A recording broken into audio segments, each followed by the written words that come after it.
میرے رسول پاک علیہ وسلم نے فرمایا بندہ اللہ کے سب سے قریب اس وقت ہوتا ہے جب وہ سجدے کی حالت میں ہوتا ہے۔ کس کے قریب ہوتا ہے؟ اللہ کے سب سے قریب ہوتا ہے۔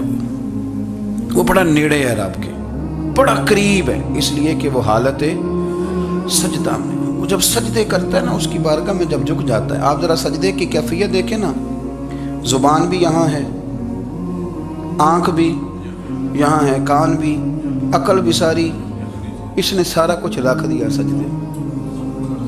آپ وہ کبھی پیچھے جائیں تو دیہاتوں میں کہا جاتا تھا ناک سے نکیریں نکالو، بہت بڑی سزا ہوتی تھی نا، ناک سے نکیریں نکالو، بڑی سزا ہوتی تھی۔ تو اس نے کہا مالک مجھے کسی نے کہا نہیں، پر دیکھنا میں نے رکھ دی ساری عقل سجدے میں، اور رکھ کے کہا کیا؟ سبحان ربی یا اللہ، اللہ میں پست ہوں تو اعلیٰ ہے، اللہ تو میرا رب ہے اور تو سب سے اعلیٰ اتنا۔ اور فرمایا جب یہ اس کیفیت میں ہوتا ہے تو پھر یہ اپنے رب کے قریب ہوتا ہے۔ کثرت عبادت، نوافل، میرے رسول کریم علیہ السلام نے ارشاد فرمایا، حضور فرمانے لگے جس گھر میں اللہ کا ذکر ہوتا ہے وہ گھر زندوں کا ہے، اور جس گھر میں رب کریم کا ذکر نہیں ہوتا وہ گھر زندوں کا نہیں ہے۔ گھر نا ہم نا کتابوں میں پڑھتے ہیں کہ ایک بزرگ کہتے ہیں، حضرت فضیل بن عیاض کہتے ہیں کہ میں ایک گلی سے گزر رہا تھا تو گھر کے اندر کسی قاری صاحب نے قرآن کی آیت پڑھ دی، وَلِمَنْ خَافَ مَقَامَ رَبِّهِ جَنَّتَانِ، میں میرے کانوں سے ٹکرائی تو اللہ نے میری کایا ہی پلٹ دی، میں توبہ کر گیا۔ اب گھر کے اندر سے آواز آئے تو صحیح نہ تلاوت کی، پر اندر سے آواز آتی نہیں، یا ڈیک بجنے کی آواز آتی ہے، یا ٹی وی چلنے کی آواز آتی ہے، یا دھوم مچانے کی آواز آتی ہے۔ عبادت کا وہ جو خاص شوق تھا، وہ جو حسن تھا، وہ جو توانائی تھی، وہ جو بات تھی۔ ایک جگہ پہ ہم بیٹھے تھے تو وہاں ایک صاحب آئے اور انہوں نے آتے ہی کہا کہ مہربانی کریں ذرا مجھے مصلی دے دیں، میرے نہ کچھ نفل رہ گئے۔ تو میں نے وضو کر لیا تو کوئی مصلی مل جائے، مصلی انہیں دے دیا گیا، وہ مصلی لے کے چلے گئے۔ تو پیچھے ایک صاحب نے تبصرہ کیا، کہنے نے کتنا ریاکار بندہ ہے، لوگوں کو دکھا رہا ہے کہ میں نفل پڑھتا ہوں، ہے کو بات کرنے والی۔ میں نے اسے کہا، میں نے کہا تو مہربانی کرنا، اس طرح کی ریاکاری تو بھی کر، پکڑ مصلی اور جا تو بھی تھوڑی ریاکاری کر کے آ، اٹھ ذرا شکر کر، کوئی یہ ریاکار بھی ملا ہے، کوئی نفل پڑھ کے ریاکاری کر رہا ہے اللہ کا۔ میں کہتا ہوں کو پڑھے تو صحیح نہیں، یہ کوئی دور ہے نفل پڑھنے کا؟ اس میں تو لوگوں کا مزاج ہی نہیں، طبیعت ہی نہیں۔ میں نے کہا چل مہربانی کر، یہ لے مصلی اور تو بھی جا تھوڑی سی، یا کر یا ریاکاری کرو تو صحیح نا، مزاج ہی نہیں، ذوق۔ جمعے کی نماز پڑھ کے یوں دنیا بھاگتی ہے، او ہو پتہ نہیں کون سی پیچھے آگ تھی جو بجھائی جائے گی۔ اور آج تک لوگ مسئلہ پوچھ رہے ہیں کہ جمعے کی بعد والی سنتیں کتنی ہوتی ہیں۔ میں نے کہا کتنے سال ہو گئے جمعہ پڑھتے، کتنے سال ہو گئے، ابھی تک سنتوں کا نہیں پتہ، ابھی تک نے علم کے پہلے کتنی رکھتے ہیں اور بعد میں کتنی رکھتے ہیں۔ فجر کی سنتیں کب پڑھنی چاہیے؟ سنو فجر کی سنتوں کے بارے میں۔ میرے رسول کریم سید عالم صلی اللہ تعالیٰ علیہ وسلم سے ایک صحابی نے پوچھا تھا، حضور میری فجر کی سنتیں رہ گئیں یا رہ جاتی ہیں تو حکم کیا ہے؟ کیا انداز ہے حضور کا؟ بخاری مسلم کے لفظ سنو، حضور سید عالم صلی اللہ علیہ وسلم فرمانے لگے، اس نے کیا پوچھا تھا، حضور جواب کیا دیتے ہیں؟ فرمایا فجر کی سنتیں کبھی نہ چھوڑنا، فجر کی پہلی دو سنتیں کبھی نہ چھوڑنا۔ یا رسول اللہ صلی اللہ تعالیٰ علیہ وسلم میری رہ گئی ہیں، رہ جاتی ہیں۔ فرمایا فجر کی دو سنتیں نہ چھوڑنا، فرمایا فجر کی پہلی دو سنتیں مجھے دنیا اور دنیا کے اندر جو کچھ ہے وہ سب سے زیادہ پیاری ہے۔ فجر کی دو سنتیں دنیا اور دنیا میں جو کچھ ہے مجھے وہ سب سے زیادہ پیاری ہیں، اس لیے فجر کی سنتیں نہ چھوڑ کے۔ نبی پاک علیہ السلام نے فرمایا تمہیں پتہ چل جائے نا پہلی صف کا ثواب کتنا ہے، تم قرآن اندازی کرو۔ عمرے کی قرآن اندازی کا تو پوسٹر چھپتا ہے، تو یہ والی قرآن اندازی کب ہونی ہے؟ ہونی چاہیے کہ نہیں؟ حضور نے فرمایا تمہیں پتہ چلے کہ اس کا ثواب کتنا تو تم قرآن اندازی کرو، تم قرآن ڈالو۔ جب آپ نماز پڑھ رہے ہوتے ہیں، جب آپ کا مصلی آباد ہوتا ہے، صلاح الدین ایوبی ایک بزرگ سے ملاقات ہو گئی، بیت المقدس پر قبضہ تھا عیسائیوں کا، تو صلاح الدین بڑے پریشان تھے۔ بابا جی کہنے لگے پتر کیا ہوا؟ کہنے لگے حضور پتہ چلا ہے دشمن کے دو بحری بیڑے